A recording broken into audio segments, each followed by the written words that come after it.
Hello and welcome to the new episode of our podcast where we explore a variety of viewpoints on critical issue shaping our world. I'm your host, Zehra, Senior Research Associate at South Asia Research Institute for Minorities. We have our remarkable guest with us, Brian J. Grimes. Brian is a founding president of Religious Freedom and Business Foundation and the global chairman of Dare to Overcome. He is the world leading expert on the intersection of economic sustainability and freedom for all religion or belief for all. Today's discussion is particularly timely as we delve into the topic Harmony is Diversity, exploring religious freedom worldwide on the World Religion Day, that initiative in 1950 by the National Spiritual Assembly of Baha'is of the United States. Without further ado, welcoming Brian J. Grimes. How are you and how's you doing? Oh, good morning. Good morning from the U.S. I'm doing very well. We have a big snowstorm has happened here, so there's a lot of travel that's been disrupted, and so that's the beauty of having Zoom, as we can do things virtually that we used to never do. So good to be with you. Great. Let's dive into the questions. So, to kick off our conversation, could you please provide our listeners with a brief overview of your work as the president of Religious Freedom and Business Foundation and your role as a global chairman of Dare to Overcome? Glad to, and so I've worked I've worn many different hats through the years, and so I've worked in the Muslim part of China in Xinjiang. I've worked in Kazakhstan. I've worked in the Middle East, in Europe, all over. And before starting the Religious Freedom and Business Foundation about 11 years ago now, I was senior researcher at the Pew Research Center in Washington, D.C., studying global religion. And part of that, then I studied and measured religious freedom around the world by measuring it in each country. And then once you measure something, then you can see its connection to, as you mentioned, sustainability and economic strength. And so what I found is countries where groups in society respect each other's right to have a faith, change of faith, or even have no faith, that those societies were more sustainable than countries where people didn't afford each other that freedom, both from groups in society and from governments. So that's really what led me to start the Religious Freedom and Business Foundation, to help people understand that dynamic, that freedom of religion or belief is not just a good idea or a good ethic, but it's actually good for business and good for the economy. And so then the work that I do with the Religious Freedom and Business Foundation is to help businesses, governments, people in society understand these connections. And then we have different events around the world, including our Dare to Overcome events, where we focus on overcoming those things that divide us and focusing on things that can bring us together. I appreciate your insightful summary. I hope the initial response connects with the audience. So the next question, with the World Religion Day approaching, could you share your insights on the significance of this day and how it's contribute to forecast understanding among diverse faiths? Yeah, so World Religion Day is a very unique concept of bringing all the different faiths together, working for peace and working for understanding. And one of the foundations of the idea of World Religion Day is that you're not trying to make everyone become the same religion. Instead, it's a time when people can bring what their faith and belief is and be in communion with others and be working together with others for common cause. So I think that that's a great aspiration, to not try to make everybody the same, but sort of to celebrate what makes each of our own faiths so important to us and so meaningful. So I think that as that day comes, that working together, I think we need to understand working together doesn't mean that I give up. So I'm Catholic. I don't give up my Catholic beliefs. And I don't ask other people to give up their beliefs, but instead we are motivated by our beliefs to do good. And as almost every faith teaches, to love our neighbor as ourselves, to treat them as we would want to be treated. So I think a day where we focus on working together is a great inspiration for many people. Yes, I totally agree with you. So, in the context of our podcast theme, Harmony is Diversity, how do you perceive the role of religious freedom in promoting unity and coexistence among different religion communities worldwide? So it's very important to think about religious freedom not as a political agenda, but a human way of relating to each other. So when many people think of religious freedom, they think of something that the United Nations does, or something that you fight about in the courts, or things like that. That's true. They have those dimensions, but it's a much bigger concept. And we work with there's a concept we like to promote called covenantal pluralism. So pluralism is just the state when you have people of different backgrounds, diverse backgrounds, faith, belief, cultures, in a society working together. Diversity just means we're recognizing that there are differences, but pluralism is when people are working together in that diverse environment. And then the word covenantal means we covenant, or we make an agreement that we want to stand up for each other's right to believe and behave according to our beliefs without having to necessarily agree with each other's belief. So, we can, and I think that's where religious freedom comes in, and where we can have harmony in diversity, because it doesn't mean, like I mentioned before, giving up what I believe in order to be able to work with another person, but it means that I value the other person's belief just as much, their right to have their belief, just as much as they should value my freedom. And so I think that then brings harmony, because we have a common cause to support each other's right to pursue truth, to pursue God, to pursue the higher values in the way that we feel convicted. And another aspect of that is something a Catholic saint that maybe some people have heard of, Saint Ignatius of Loyola. He was the founder of the Jesuits. So Pope Francis is a Jesuit. So one of his teachings was that we need to see God in all things, see God in all people. And I'll tell a short story. I was at a big religious freedom meeting in Washington a few years ago, and I had lunch with a woman, the CEO or the chairwoman of a tea company, the biggest private tea company in the world, Yogi Tea. And we were talking, and she's a Sikh woman. She wears a turban. And we were sitting talking, and she said, "Well, we Sikhs, we don't believe in miracles." And I thought, really? What kind of religion doesn't believe in miracles? And she said, "No, we rely on miracles to make our lives work." And I thought, for me, there she said something that was so creative, and I could feel like I learned something from her. I would never have thought that. And then ever since then, I realized I don't believe in miracles. I rely on miracles, and I think that's one of the benefits of religious freedom on a spiritual level, is that we can see each other and learn from each other without having to, I don't have to become a Sikh to appreciate her perspective. So again, when you guard each other's right to have our beliefs, and we engage in them, and we talk about our beliefs, that's enriching for each other, and we can grow through that. Absolutely, very well defined answer. Your response it is evident that you bring wealth of experience on this topic. So the next question is about what are some of the major challenges individuals or communities face in exercising their rights to religious freedom? How can we address these challenges effectively? So I mentioned this a little bit before, is that part of the work I've done on religious freedom is to measure it on two dimensions. One are the ways that groups of people in societies try to restrict the religious environment, so that mostly it's either just their point of view in a society. And then anybody who disagrees with them can be, pushed away or discounted or even persecuted. So that's a force in society. You could call it prejudice. You could call it discrimination. You could call it closed-mindedness, or you could even call it sort of a trying to have a monopoly. That as you say, it's my way or the highway.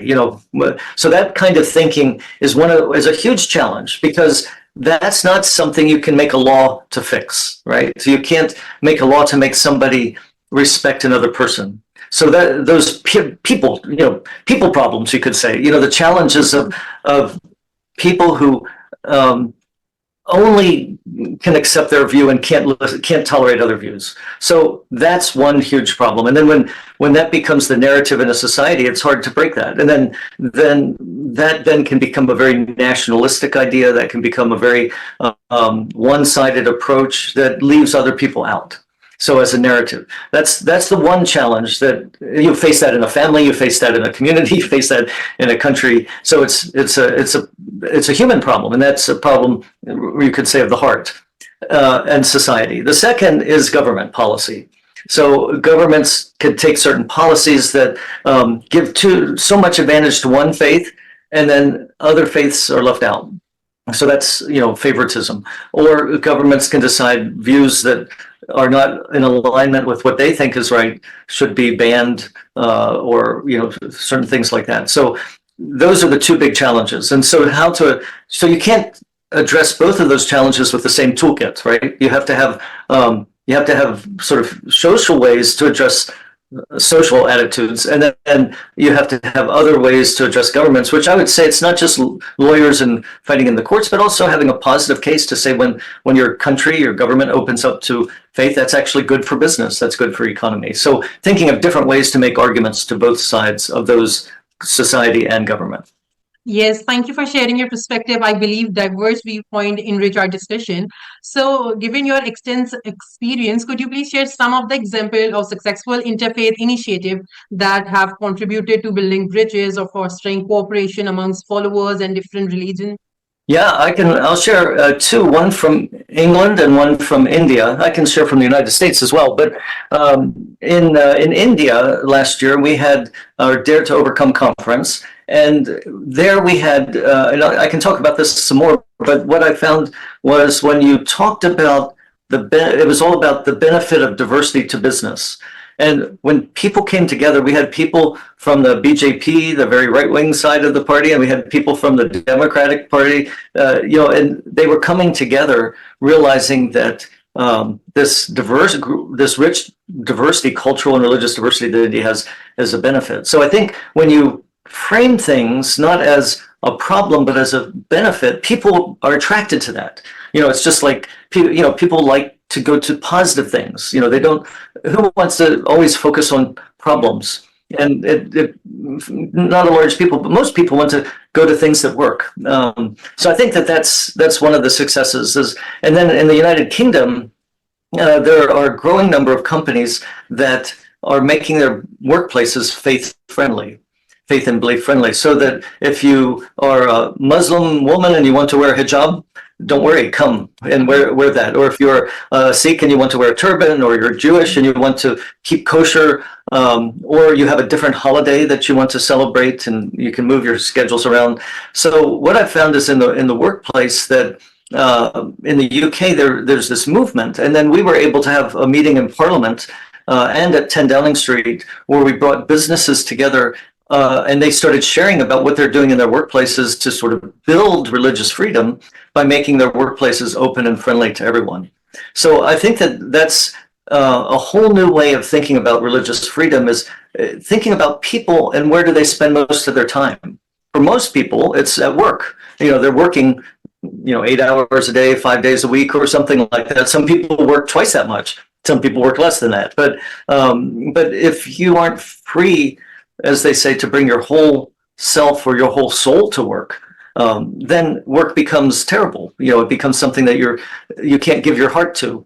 But if you feel welcome and you belong, so big companies from Google to Amazon to Dell Technologies, all these big companies are now starting to move in this direction. And I think that's a great success of how when you work, because if you work with somebody and maybe it's on an airline, or it's in a store, or it's in a office building, and you have a project or something you have to do, you have to work together, otherwise the business fails. And right in that context, then you can respect each other's different beliefs, work together, understand each other. And it's a great place to build religious freedom. Yeah, I appreciate your openness in sharing your experience in successful interfaith initiatives. So, as the president of the Religious Freedom and the Business Foundation, how do you see the role of business in promoting and safeguarding religious freedom within the global context? So I think it begins, like I was just saying, at the workplace.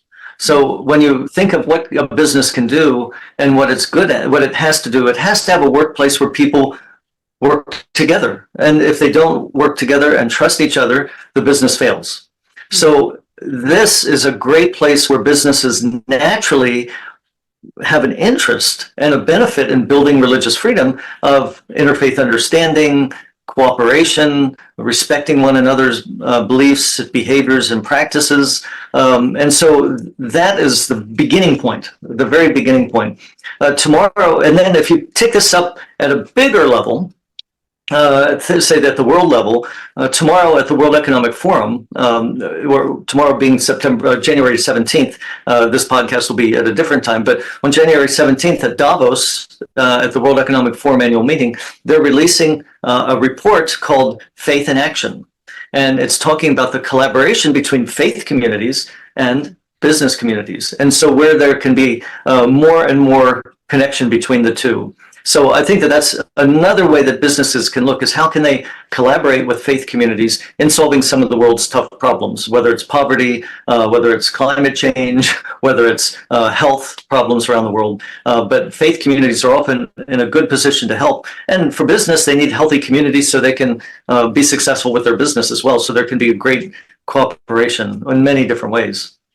I'm impressed by your excessive background in religious freedom. In an era of advancing technology, how do you perceive its impact on religious freedom, both positively and negatively? Are there any technological trends that may influence the landscape of religious freedom?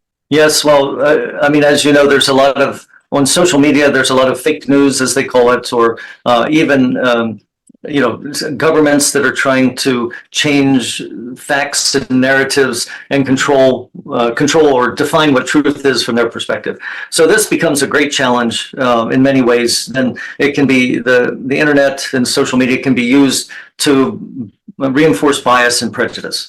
And so that's, of course, a big problem. Another problem is even just thinking of how technology is used to evaluate people. So if you're applying for a new job, you'll send your, now these days you type all your information in and send it by, a website. And then they have programs or algorithms that then evaluate people. So maybe 1,000 people apply for a job. And, if there's a bias in there, in that algorithm, so if you put a picture there and you have darker skin, maybe that algorithm doesn't recognize you as quickly as it recognizes somebody with lighter skin. Same way, somebody with the name Mohammed might be an advantage or a disadvantage, based on the algorithm. So these are problems that always have to be addressed and thought about. But I think the great advantage is just this podcast. When you have, like I said at the very beginning, really before COVID, we didn't do things like this. This is pretty rare that we could just meet up on Zoom and have a chat and share ideas and share perspectives. So, that's the hope. I worked with the UN Special Rapporteur on freedom of speech. And some years ago, Frank LaRue, it's a different person now, but he always said that the best solution for bad speech is more good speech. And so with all the technology, having the ability to share positive stories, share ideas, even if we don't agree with each other, to have that discussion is what's good. So I think there's a lot of hope. And as I mentioned, also challenges. But the best hope is for us to keep working hard, those of us who care about this, and sharing ideas and exchanging ideas and pushing this forward. Definitely. Thank you for the brief breakdown on the era of advancing technology. Could you shed light on the Dare to Overcome initiative, its goals, and how it contributes to the promotion of religious freedom and harmony in a diverse society? Yes, so the Dare to Overcome is a global initiative that has several parts to it. And one is it convenes meetings to bring people together from different faith and belief backgrounds, also different even cultural and ability backgrounds. So people that have difficulties with different kinds of abilities, like seeing or hearing or mobility. So bringing people together that are different, and then exploring what it is that we have that unites us. So as they often say, there's more that unites us than divides us. But that only is true if we work at that, because it's so easy to only focus on the differences. You can you see somebody, and you see me, an American, and you might have all these ideas of what you apply your thoughts of Americans that to the next American that you meet, and that might be good or bad. And so it's so important that we bring people together, and that's what Dare to Overcome does. And so we honor business leaders who are promoting this. So we've honored business leaders from all different countries, from Lebanon, from the UAE, from Israel.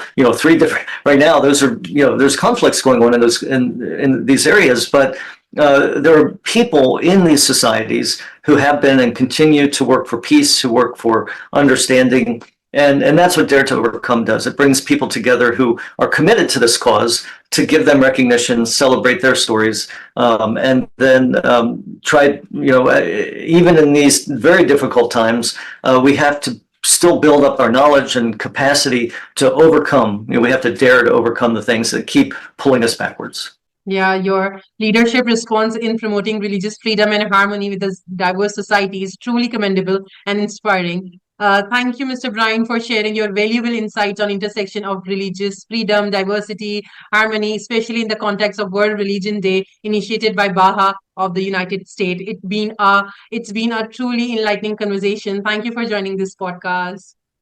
Thank you for having me. Thank you so much. Stay tuned for more thought-provoking discussion later. Until next time, take care.